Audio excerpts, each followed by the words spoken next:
Hey there, this is Mr. Lowry, and we are continuing with static and kinetic friction. Recall that static friction is the force we must overcome to get a non-moving object moving, and the kinetic friction is the force that we need to overcome to keep an object moving.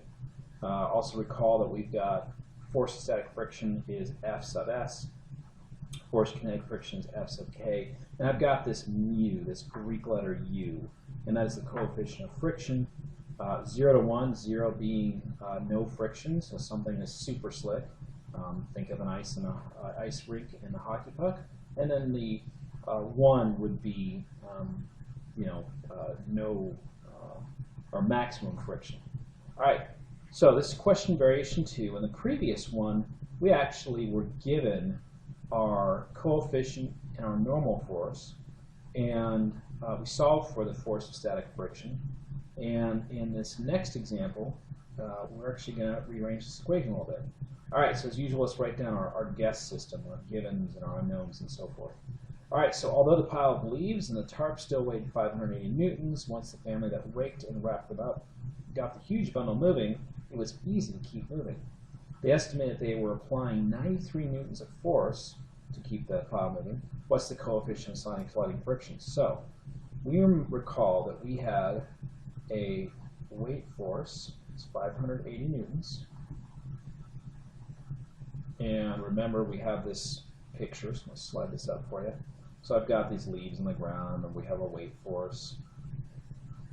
And I have an equal and opposite force, is the normal force. It's the support force of the ground. So otherwise, if we didn't have the ground or grass or whatever is holding up that tarp of leaves, it would just sink into the ground. All right, so we know that this is also equal to my normal force. All right, what else do I have? We're keeping the bundle of leaves moving, so it's actually in motion. So the force we have to overcome is kinetic friction. And if we look at it, it says the family is estimating that they're applying 93 newtons of force to keep this bundle moving once it's moving. So that 93 is going to be our force of kinetic friction. So that's the force they're having to apply to keep this thing moving. And then so we want the coefficient of sliding friction. So remember, kinetic, sliding friction, same thing. So we're looking for mu is our symbol for coefficient. K just means it's sliding or kinetic friction. And that's what we're looking for. And then we have our formula up top. So we have Fk equals mu k times the normal force. And we want to find mu k. So we're going to just divide both sides by normal force. And that cancels, and I'm left with mu k equals force of kinetic friction divided by the normal force.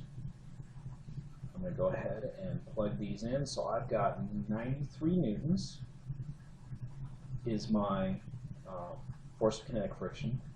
580 newtons is my normal force. And if I just divide those, I should see that I get 0.16. And our coefficients of frictions are dimensionless quantities.